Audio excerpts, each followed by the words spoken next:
My neighborhood is going to benefit from our friend, an extraordinary public servant, winning a district that nobody thought she could win, but with sheer willpower and devotion and commitment and energy and shoe leather, even in the winter.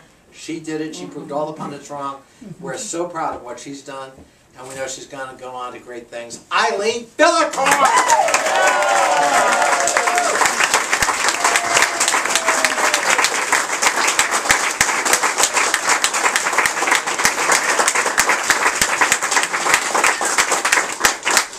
so much. I can't begin to thank you all enough for coming out here on this day and taking time away from your family and everything else to be here to support my candidacy for re-election. It really means a great deal to me. Thank you so much, Congressman Connolly. I mean, there is no more ardent supporter for the values that we hold dear. Somebody who has been fighting for us when he was chairman of the Board of Supervisors, prior to that as a member of the Board of Supervisors for the things that we hold dear to us here, and now as our representative in the 11th Congressional District. So it means so much to me for your friendship and for your leadership. I then was elected thanks to your help, got in on March 2nd, started, sworn in on March 3rd, and started voting right away. It was only 10 days left of the session, so that was interesting in and of itself. One of the first important votes I had was a vote for the budget, and that came, early on, right after I got started. Basically, I voted against that budget, and I'll tell you why. That budget was going to take $1.2 billion from schools, from our kids, from our teachers, and from our schools. And I said, no way. That was one of my first votes. We then get to see why the Senate was so important. The Senate then got to negotiating and got to making progress in their negotiations with the House. And they came out with a budget that I could support. A lot of us supported it. They restored 80% of that money back into the budget. So I was thrilled to support the final budget, thanks to the Senate and to their leadership. It was an interesting session. I truly, I say this often, but I felt like I was, drinking from a fire hose. I then returned back to the 41st District and started meeting a lot of folks and having the opportunity to hold office hours and find out what issues were important to folks. It was also great because I was getting ready for my first full session, and I thought, wow, well, this is going to be great. I'll have the opportunity to really research and to come up with some pieces of legislation and talk to constituents, and that's exactly what I did. Had a lot of held office hours, spent a lot of time meeting with folks in various coffee shops and around to really find out about the issues. I knew the issues that were important to me, the values that I held, and I wanted to find out whether they were shared amongst the constituents. And we had matching concerns and matching ideas for legislation. So I just wanted you all to know that I really did take into consideration what those in the 41st District, how they felt. And also, I was actually for the first time assigned to committees. My first session I had not been on any committees. I was assigned to 2 committees, and I served on the Transportation Committee and also the Militia, Police, and Public Safety Committee. So that was, right off the bat, working in for my first full session was very, very dramatically different. I focused on issues that were important to me and to you, and came up with 13 pieces of legislation in my first full session, this past session. So I'm very proud of that.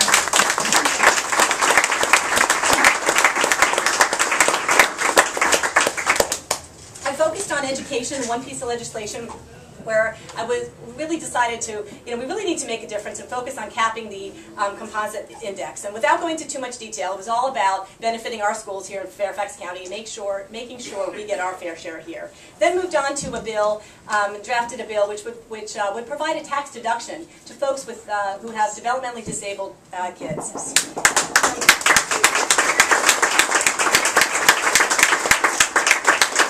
I moved on to also drafted a piece of legislation focusing on protective orders, basically that would broaden the grounds upon which a protective order could be issued. And that bill actually was rolled into another bill and actually got passed. I was thrilled about that. Focused on transportation a bit too, not just construction but also highway maintenance. As I knock on doors and I talk to you all and I talk to constituents, that's a major concern. I also heard a lot about this new drug. It was actually synthetic marijuana known as Spice. That was a big issue in our district. We had several schools and several of our kids that became very ill. It's all about protecting kids. And actually that bill also was rolled into another bill and actually passed, which I was thrilled about. And then full-day kindergarten, another issue I hear constantly about.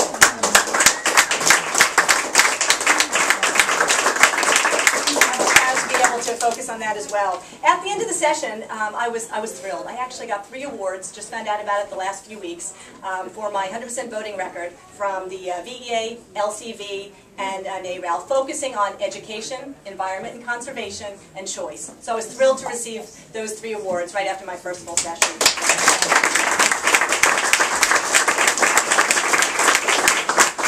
We had another bill, major bill this past session, transportation bill. The bill I voted against this bill initially, and I'll tell you why. $150 million was going to be taken away from the general fund. And for those of you that don't know exactly what that means again, $150 million away from our kids, away from our schools, away from our teachers. Said no way. I voted against that, and again, the Senate came to our rescue. Fortunately, I was able to vote for the final passage of the transportation bill, thanks to the Senate's efforts, because not one single dollar, other than what was originally assigned from the general fund, was going to be taken out. So I was thrilled to cast my vote for that bill.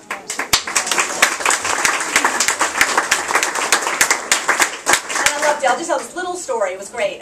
We were on the floor, we were talking, I think we were debating the transportation bill, and it was great. We had this rural legislator from the other side of the aisle stand up and start pounding his fist, talking about transportation in Northern Virginia, talking about how long moms are spending away from their loved ones. It was really ironic and surreal for me. I was like, okay, you're certainly not a mom, and you're from rural Virginia. You're not from Northern Virginia. Well, I was proud to get up on the floor of the House and really talk about, as a mom with school-age kids, what it's like for us to be stuck in traffic, what it's like for us, especially working moms too, you lose your quality of life and the time away from your family. Having said that, not at the expense of our kids, and not at the expense of our schools or our teachers. And that was what our message really was. But it also made me realize, do you all know how many women there are in the House of Delegates? 19. 19. And do you know something else? You want to know how many have school-aged kids? How many moms there are with school-aged kids? 2. And 2.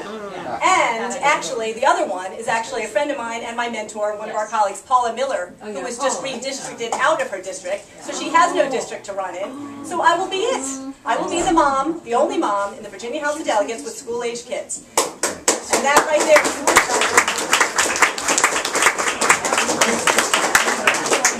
Based on the work that I've done and the values that I hold, and also my perspective as a mom, I'm proud here to stand here with you all today and announce my candidacy for re-election for the Virginia House of Delegates in the 41st District. Hey!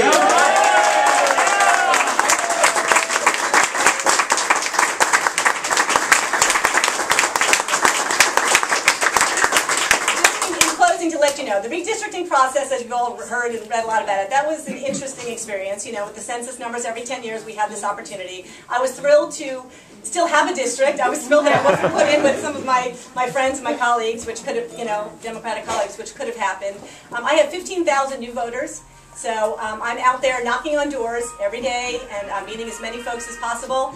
It's it's going to cost a lot of money to communicate with these folks. It's going to take a lot of work. There's a lot of new people that I have to meet, making phone calls. I could use your help. You all were there for me last time, and I need again to ask for your help. Every single phone call you can make, any person you can talk to, any email you can send and to let them know and inform them about me, it all makes a difference, and I think you know that. Because when you win, as I did with such a narrow victory the first time, every vote counts. So I want to thank you for all that you've done before, all that you're going to do, and I look forward to celebrating with you all in November.